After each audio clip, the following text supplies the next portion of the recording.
Blessed be God, the source of life, the spirit of wonder, the root of faith, the flowering of love, and the abundance of our hope. Today, as we convene as students, campus leaders, and community members to mark this opening of the new academic year, we do so with hope and with joy. This opening convocation includes moments of celebration, ritual, discovery, and affirmation. Some of the elements in today's ceremony will feel familiar, especially if you've been around academia for a while, and some of them may feel new to you. Here are a few things to help you along the way. Everything that you need to follow along and participate is printed in your program, and you are invited to participate as fully as you are comfortable and able, including in singing. Included in the back pages of your program is additional information about our speaker, traditions of faculty-endowed professorships and academic attire, and our brand new Luther College mission statement, which was just approved in July. We recognize that you may have needs or schedule commitments which require you to leave or re-enter this space. Know that your presence and participation are welcome and valued. That being said, students, I want you to look around and recognize that all of your professors are sitting in this room with you, and that your 11 o'clock class cannot begin without them. So, please know that you probably do not need to leave early in the name of getting to class on time. We will all get there together when we're done. It is tradition, just as our stage party and faculty processed into this space, that they also recess from this space at the end. And so we ask that the rest of the gathered assembly remain seated and keep the aisles clear at the end of convocation until those groups have finished exiting. Finally, as a college of the church, we open and close our official college events like this with prayers and with blessings. We recognize and we cherish the beautiful diversity of the identities, ideas, and beliefs in this room and in our community. And so we invite you to receive these elements in whatever way is most comfortable to you and your spirituality. With that invitation in mind, let us join in prayer. Creating God, you surround us with the marvels of this world and give us the ability to explore the mysteries of creation. You fill the earth with the spirit of wisdom and inspire us to search for the truth. You have sent us prophets and teachers as witnesses to your liberating justice. You have come among us in Jesus Christ to teach us by word and example how to love one another. Help us in this new academic year to enjoy our learning together and enable us to take delight in exploration. Give us patience in our studies and strength to meet new challenges. We pray all of this through the inspiration of your Spirit. Amen. I invite you to stand as we join in our gathering song.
You may be seated.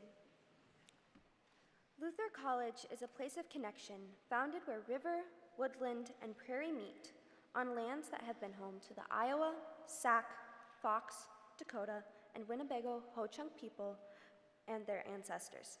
Connected to our place, our past, and our hope for the future, let us celebrate the gifts of this community and reaffirm the heart of our shared calling. Grounded in our identity and called by our mission, we celebrate the liberating power of me. We exchange ideas and are transformed by our encounters. We are a place of intersection.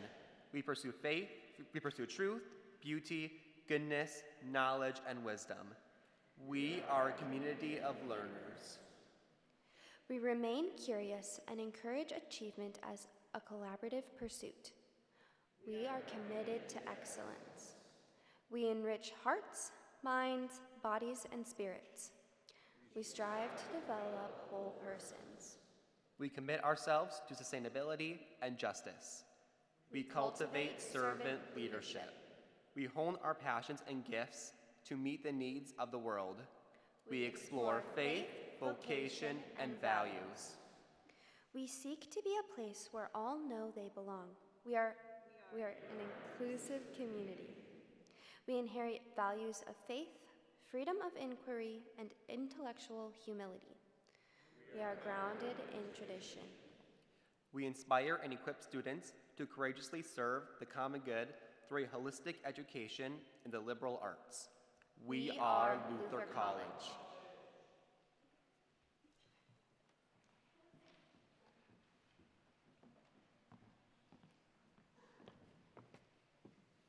Good morning. Welcome. Luther College observes 4 ceremonial moments each year. 2 of these communal gatherings occur at the beginning of the academic year: the service of dedication for faculty and staff, and opening convocation for students, faculty, staff, and members of the local community. The remaining 2 gatherings occur at the end of the academic year: the baccalaureate service, where we offer prayers and blessings for our graduates, and commencement, where we celebrate the conferral of degrees and welcome new members of Luther's community of over 30,000 alumni. These ceremonial moments are important for the health of a community. They provide opportunities for celebration, opportunities to welcome new members to our community, opportunities for renewal, opportunities to ground ourselves in our mission and values. Equally important in my mind is the mere act of gathering itself. In the act of gathering, we are reminded that we are not alone, that we are not just a collection of individuals. We are reminded that we are a community, that we are a people focused on courageously serving the common good. And we are reminded of our responsibilities as members of this community to seek transformation through encounters with each other, to support one another, and sustain lifelong relationships. At this gathering, which marks the opening of the new academic year, we celebrate that we are a community of learners committed to academic excellence, the development of whole persons, servant leadership, and the exploration of faith, vocation, and values in an inclusive residential community grounded in the Lutheran tradition. We acknowledge that each of us, student, faculty, and staff, can continue to grow in knowledge, faith, and sense of purpose. And we renew our commitments as members of this community of teaching and learning. In that spirit, students, both new and returning, I ask you now, will you commit yourself to the role of learner, approaching both your work and your play with an open mind and heart? Will you be diligent in your studies and also diligent in your care of self? Will you support one another as you discover new things about this world and your place in it? If so, please respond, "We will." And faculty and staff, I ask you now, will you commit yourself to your vocations as teachers, leaders, and caregivers of our students and our campus alike? Will you be thoughtful and honest in your work for the building up of the common good?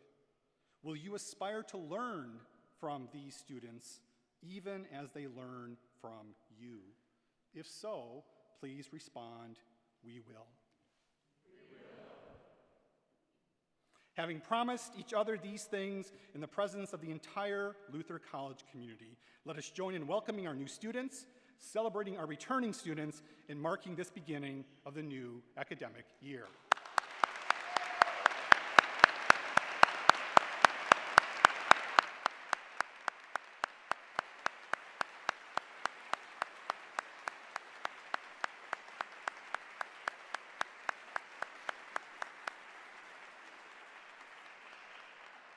It is now my pleasure to introduce Luther's provost, Dr. Pamela Bacon, and invite her forward to lead the recognition of our new faculty endowed chairs and professorships.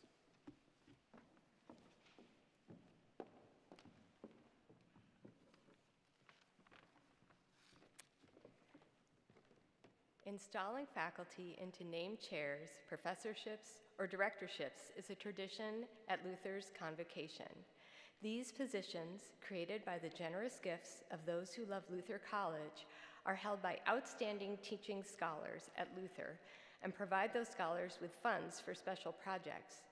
Every chair or professorship or center has been established to further the mission of Luther and to remind each of us of the college's commitment to a life of discovery, reflection, and service.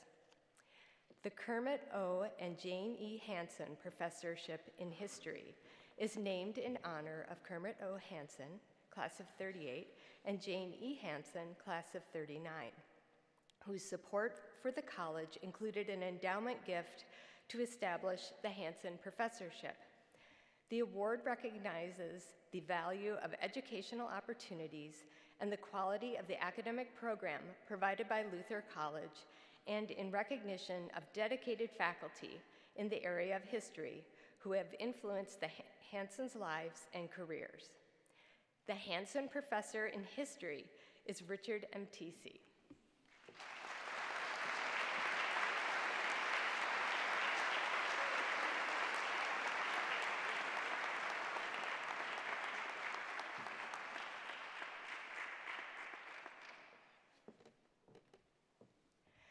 The Wilford A. Johnson Chair in Biblical Studies honors the members of Wilford A. Johnson and his son, Herbert G. Johnson, in recognition of the value of Christian higher education and the quality of the academic program provided by Luther College.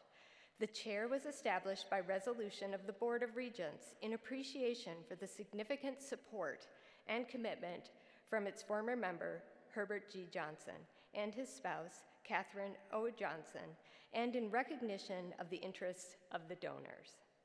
The Johnson Chair in Biblical Studies is Guy Nave.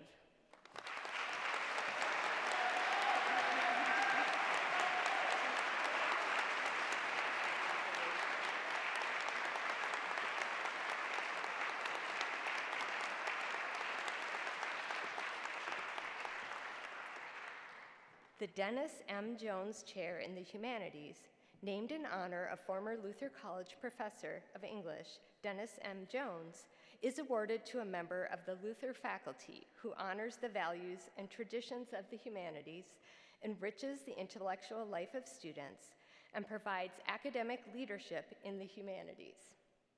Formerly a National Endowment for the Humanities Distinguished Teaching Professorship, established through a challenge grant from the NEH and funded through Luther's Fund for Luther III campaign, the professorship was converted to a chair in 2021. The Jones Chair in the Humanities is Amy Weldon.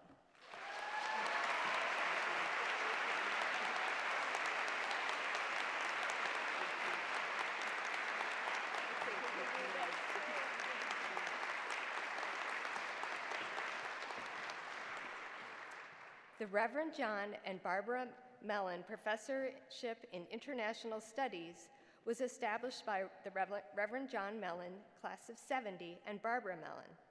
The award recognizes the critical role of dedicated faculty in the International Studies program at Luther College and the role they play in a globalized world where international concerns impact students and almost all areas of our lives.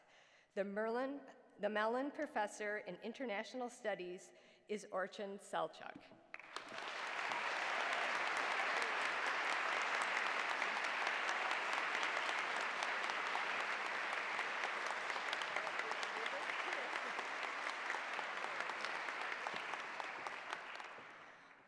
The Martin and Mary Hull Moore Professorship in Renaissance and Reformation Studies was established by former professors of English Martin Moore and Mary Hull Moore, with additional generous support from former English professor John C. Bally, and Mabel L. Bally.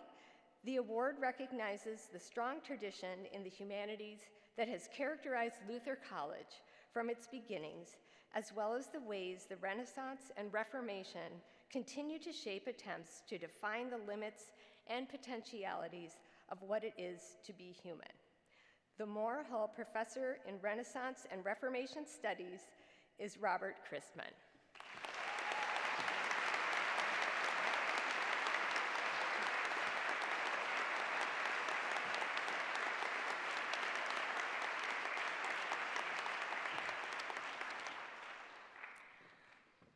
The Russell R. Rulon Endowed Chair in Biology honors Russell R. Rulon, Professor of Biology at Luther College from 1963 to 2000. It is awarded to a Luther professor who has demonstrated excellence in teaching biology and dedication to serving as an advisor and a mentor to students. The Rulon Endowment was created by the support of colleagues, friends, and alumni who were beneficiaries of Rulon's teaching and mentoring skills.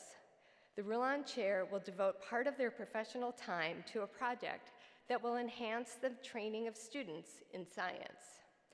The Rulon Chair in Biology is Jody Enos Burlog. She is not here, but let's recognize her.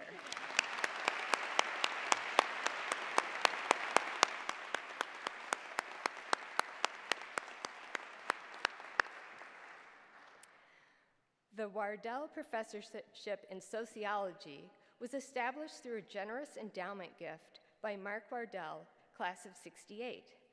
The award is given in appreciation of the quality of the academic program provided by Luther College and recognizes the dedicated faculty in sociology.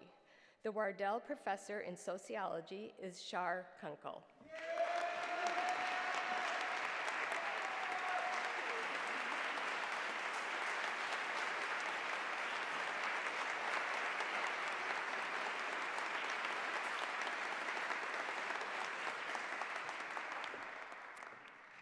The Marilyn Roverud Endowed Fellowship in Lutheran Studies was established in celebration of our namesake, Martin Luther, and in honor of the inspired leadership of Marilyn Roverud, class of '66, alumna, regent, synod volunteer, mother, patron of the arts, friend, and more, by the Roverud family.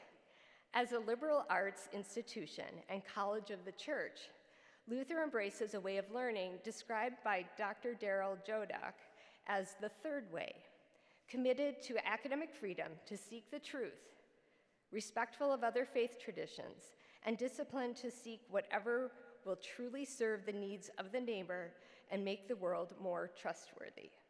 It is the Roverud family's intent that this fellowship serve as a catalyst for lively and informed discussion about what it means to be a college of the church. The Roverud Fellowship in Lutheran Studies is awarded to Wanda Deifelt. Let's celebrate her even though she cannot be here today.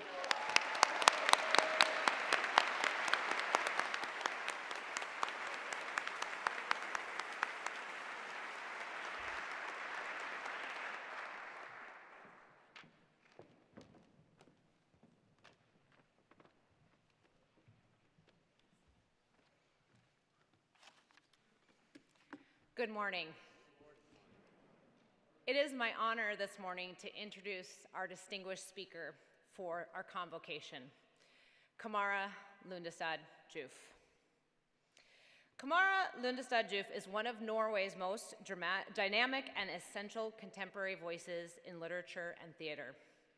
She is an author, an essayist, and playwright whose work powerfully examines identity, belonging, race, and the realities of living in a multicultural society.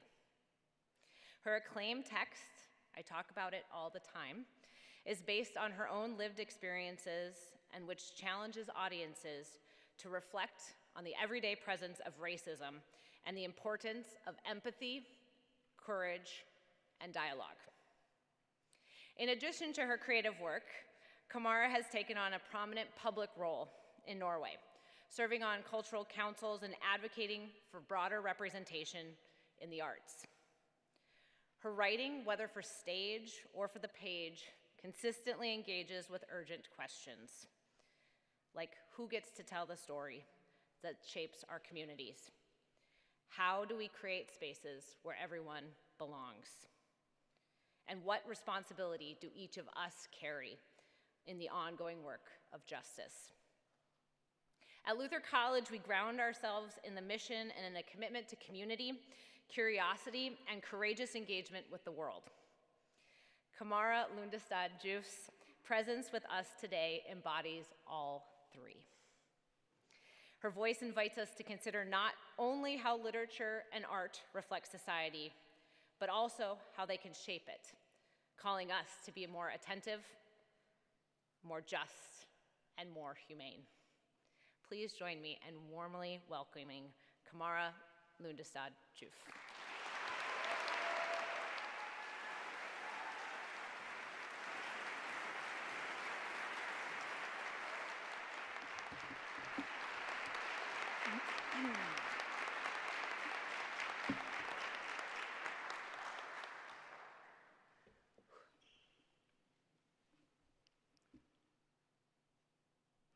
When I was first asked to stand before you here today to do the honor of delivering this convocation, I hesitated for a good many reasons.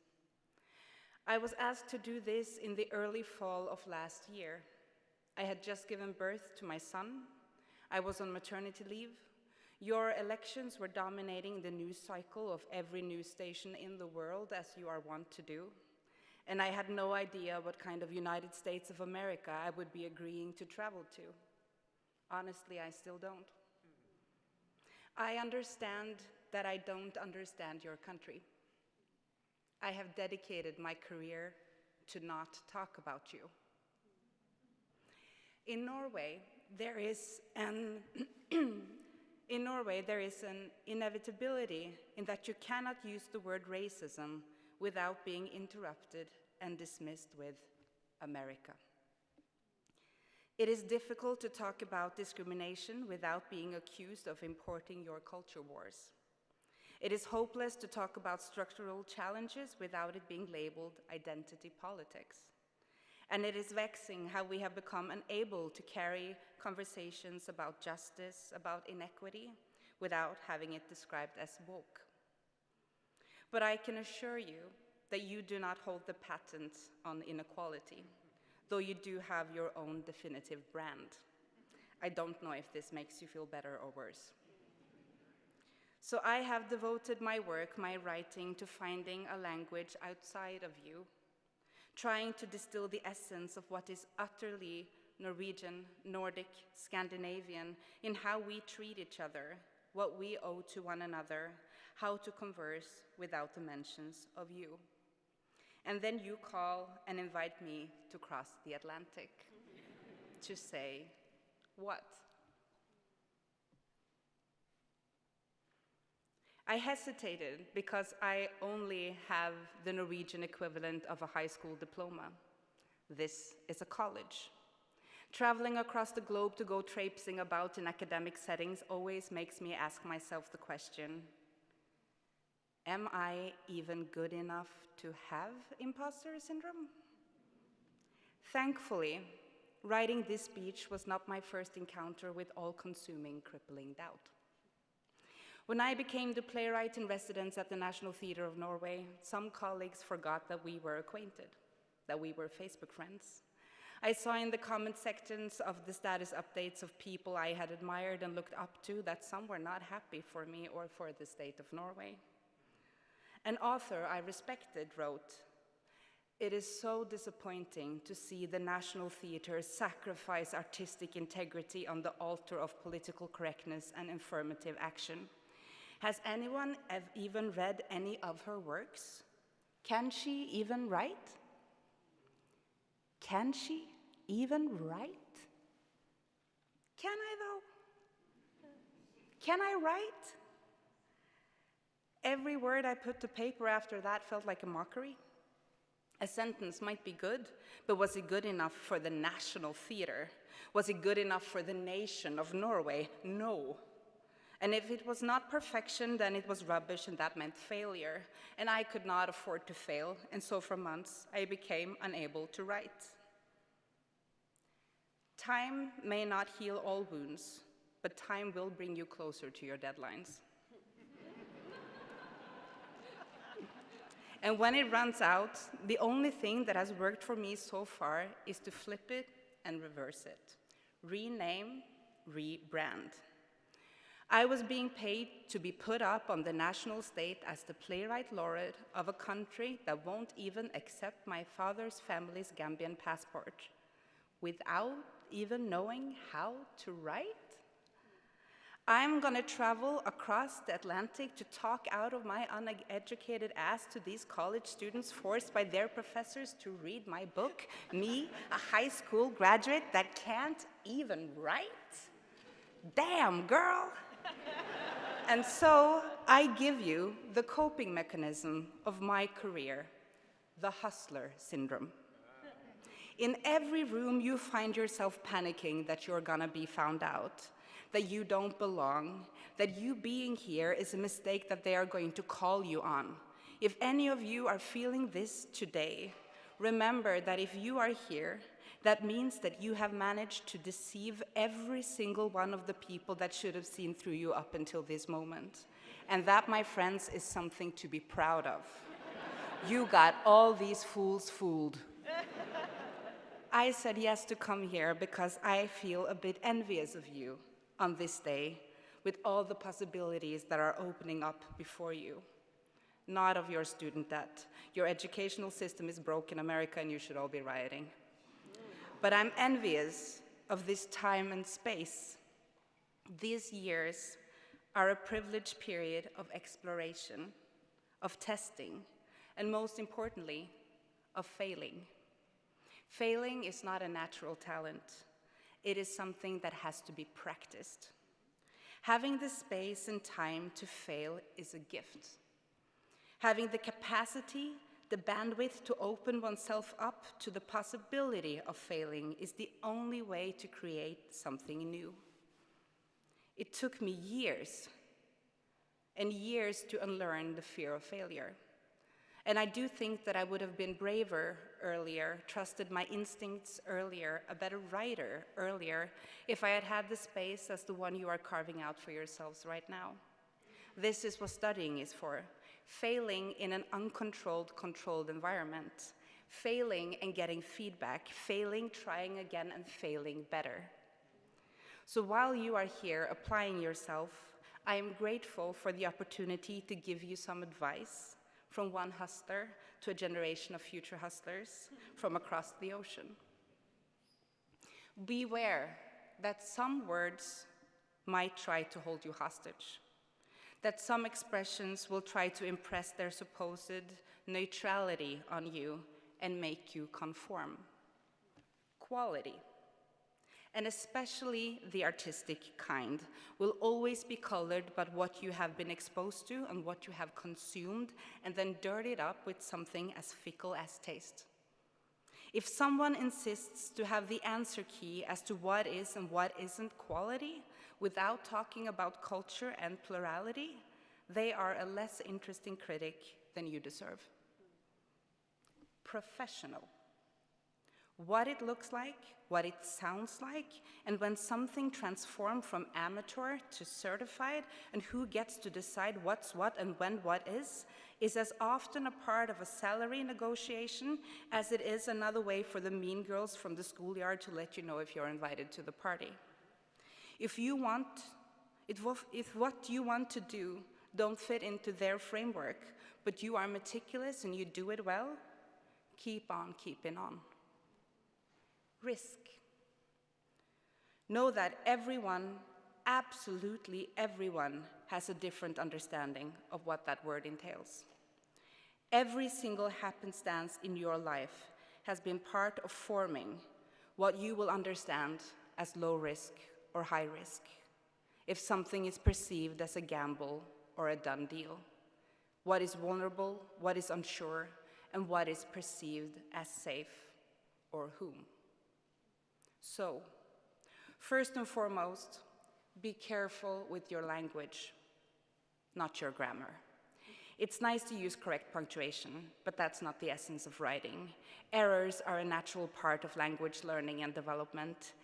There, your. If you are waiting on or waiting for someone, are or is, a or an, and all the other adverbs, fuck them up.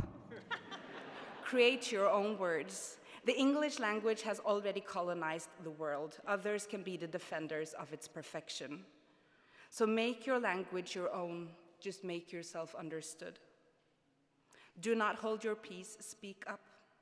Both you who are afraid of being called on in class, you who think that no one is really interested in what you have to say, that is not true.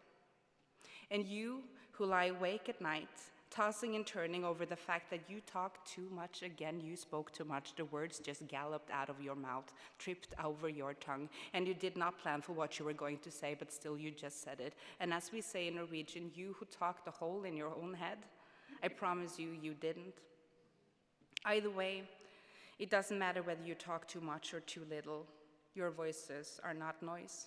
Whisper or shout if you want, but be careful with how you speak to each other, about each other, how you talk with others. Think about all the space that others' words have taken up in you, that live inside you. That space you will also occupy in other people. We carry each other's words and thoughts about our bodies in our bodies. So look upon your language as a gift. And read. Read, read, read. I still vividly remember the day the librarian of my childhood town put her hand on my shoulder after I had perused all the shelves in the children's department, searching for something new, something I hadn't read, another adventure. I remember her seeing me when I asked for help and telling me that there was another room, that I might find what I was looking for at another floor. And then she led me into the youth department. Ungdomsavdelinga. She was my first crush. And I thought and though it would yet take me years before I read a book where the main protagonist looked like me, loved like me, the worlds that expanded my horizons still became allegories that changed the way I saw my surroundings. We all deserve to see ourselves as the hero of the stories we read. Our dreams stretch, they swell when we can imagine ourselves as something other, something bigger, something braver.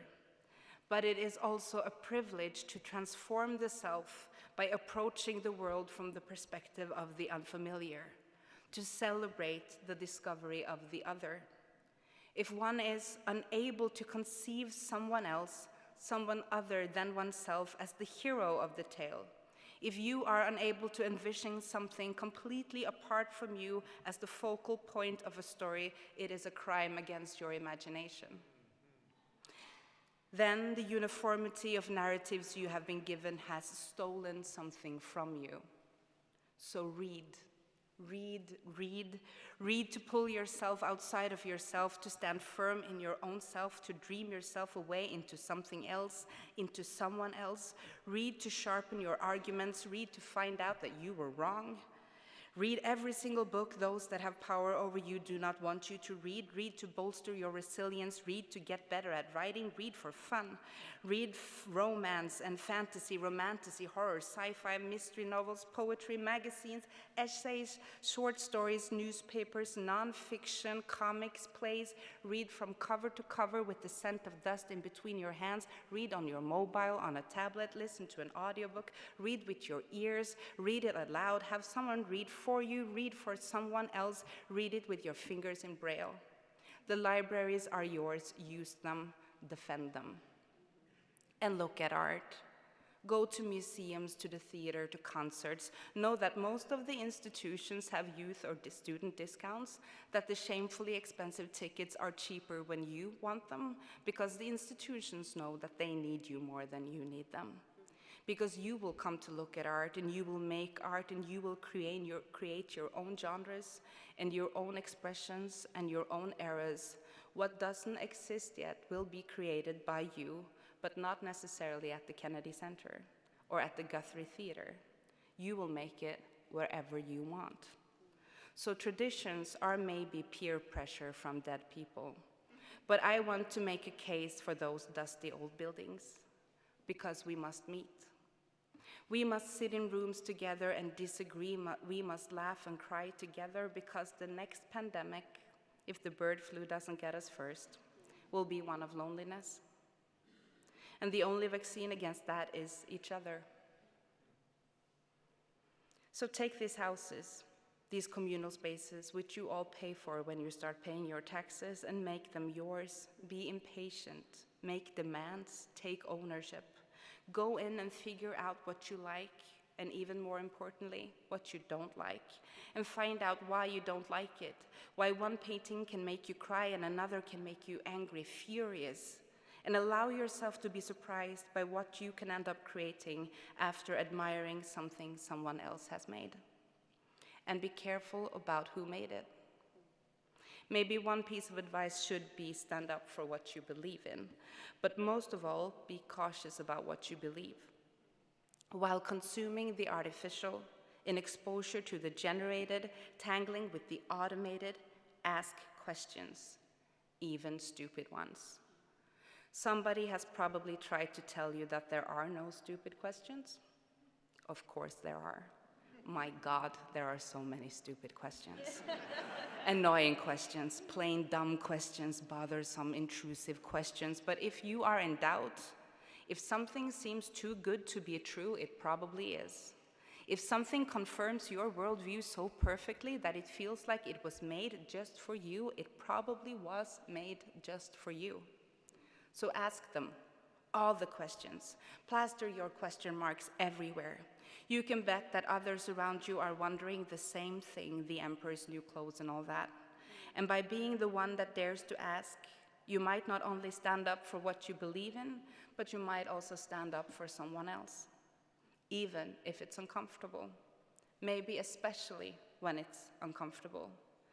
And if something is uncomfortable for the minority in the room, but not for the majority, the only solidaric thing to do is to make sure that everyone is uncomfortable together. So call out that comment or that joke or that misunderstanding every single time. And if you find yourself as the source of the uncomfortableness, apologize. Allow yourself to change your mind. No, truly. Open yourself up to the possibility that you might be wrong, that your theories are flawed, that your perspective is limited, that your understanding of something is biased. This pertains to every single one of us. Growth hurts. Recognize what is growing pains and what is just plain pain. Guilt is a low-frequency emotion. It's unproductive. It is often necessary, but it can't be the end game. But if we are to move past it into something that facilitates change, then we must be on the same page at the same time, and that means sharing the unpleasantness. Because your friends now, those you have and those you don't have, won't be the same people in the future, and neither will you. You will be so many versions of yourself throughout life. And a few will follow you through all the experience and all the experiments, both the successful ones and the failed ones. And some you will lose along the way, and you will get new friends, and you will become a new friend. You will need to rely on someone, and someone will need to rely on you. But the most formative, the ones you will live your life the closest with, the ones you choose entirely yourself, the ones you end up building your life around, the ones who become your chosen family, most of them, they are still out there. And they don't even know that they are waiting for you. So be kind to strangers. Make eye contact. Look up, look out, say hi. Most of the people who will become your people, you haven't met yet. And before you find them, you must decide whether you want to be liked or whether you want to like yourself. And the latter, it will come, I promise. It might not happen today, maybe not tomorrow, but one day you will wake up and you will like yourself. And you won't look for that confirmation from the people around you anymore. You will first and foremost get it from yourself. It won't be a house of cards, but a solid, concrete foundation. The wolf can come and blow down house number 1 and house number 2, but damn it, before you know it, the third little piggy is you. And you've bricked up your walls and it can huff and puff as much as it likes, but when that happens, that's when it counts. That's when you will find out if you are a person others can seek shelter with, if you are a person others can hide behind. We all need someone who stands up for us, and we must all strive to be someone who stands up for someone. I always felt that the adults that would spew cliches about their belief in the next generation were trying to dodge their responsibilities, their own culpability in the affairs of the world. I feel like I am becoming one of those adults before your very eyes. I hate to be one of the adults that depend on you, manifesting our lack of action in our hope and dependence of your capabilities. There is a genocide in Gaza. 123 women, men, and children burned to death last night. 20 Palestinians starved to death in the last few hours. There is a civil war in the Sudan, a humanitarian crisis in the Congo, a full-scale invasion in the Ukraine, and global warming waits for no one. And it is all tied into your lives. It is a part of your foundation as a human being, no matter if you wake up in the morning thinking of it or not. It is an impossibility existing parallel to the man-made tortures of the world, realizing that almost all of the pain that you bear witness to is intentional. And yet you must. You must get up and go to your classes and figure out what's for dinner and what to wear and what book to read or write. And it's insufferable. And at the same time, it's cruel how easy it is. And in this parallel, in the in-between, in the upside down of this, you must figure out how you want to impact the world and how you want the world to impact you. This is what these next years will hopefully give you, the space to explore your place in the tapestry that surrounds you. I am one of the adults that build my hope for the future on you, that was unable to fix this, so now we are leaning on you, expecting you to be more responsible, to use less, consume less, own less, do less harm. It is unfair, yet here we are, right now, a part of the history books in the making. Somebody else, somebody after you will go to college, maybe this one, and study what we are living right now. They will write their papers and go to their classes and read their books about right now, what we are doing or not doing right now. It will not be without consequence how any single one of you will choose to partake, contribute to the right now. Your time, my time, our time. And while you figure out how to do that, load and unload the dishwasher without anyone asking you to. Because somebody has to do it, and it might as well be you. It could be someone else, and someone other than you are probably going to do it, but the one who does it could also be you, in and out, In every living situation that you find yourself, just do it. Empty and stack the dishwasher by your damn self. Lastly, always heed all advice with a pinch of salt, except floss. Use sunscreen and fight fascism in any form or shape it takes, in any figure it presents itself, always. I'm really looking forward to being a fellow citizen in the world with you all. Thank you for your time and congratulations.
There's a hot, hot wind blowing south to the north, felling all my hutch, drying all my plants. Peanuts and corn drowning in the hot sand. My beans and rice are fainting in a hot mud. Why not United States of Africa?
I invite you to stand as you are comfortable and able for our closing blessing and closing song.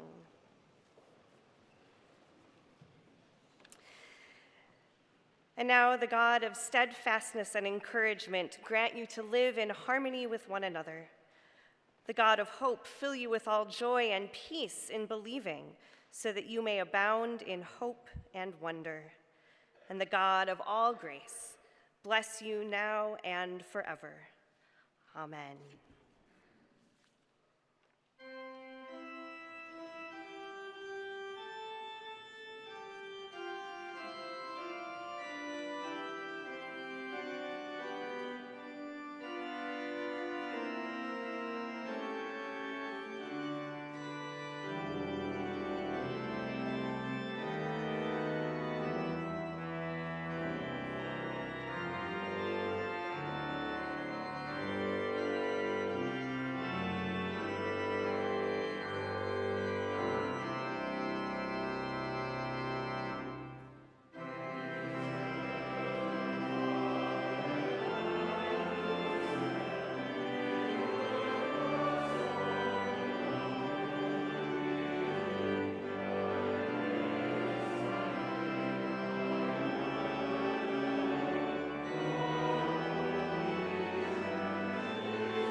Following the dismissal, the assembly may be seated.